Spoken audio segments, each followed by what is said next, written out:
విగ్రహాలు పెట్టిన రోజున తాగి తనలాడి సంబరాలు చేసుకుంటే ఉపయోగం లేదు. ఆ విగ్రహం పట్ల ఒక గౌరవాన్ని ఇవ్వాలి. ఆ బాబాసాహెబ్ అంబేద్కర్ మన కోసం ఏ త్యాగాలైతే చేశారో ఆ త్యాగాల్ని స్మరించుకోవాలి. ఆ త్యాగాల్ని యువతరానికి మనం అందించాలి. వారు చెప్పిన సిద్ధాంతాన్ని, భావజాలాన్ని ఈ రోజు మనం గుర్తుపెట్టుకోవాలి, బోధించాలి.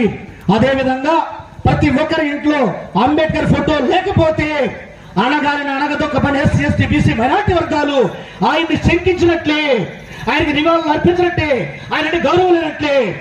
ఇప్పటి వరకు ఎవరింట్లో అయితే అంబేద్కర్ ఫోటో లేదో దయచేసి వాళ్ళందరూ కూడా ఆ ఫోటో కొనుక్కుని ఇంట్లో పెట్టుకోవాల్సి కోరుకుంటూ బాబాసాహెబ్ అంబేద్కర్ యొక్క జీవిత చరిత్రని చదవాలని చెప్పేసి సందర్భంగా మీ అందరినీ వేడుకుంటా ఉన్నా.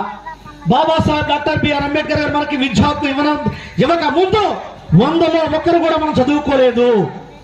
75 సంవత్సరాల క్రితం రాజ్యాంగం ద్వారా విద్యా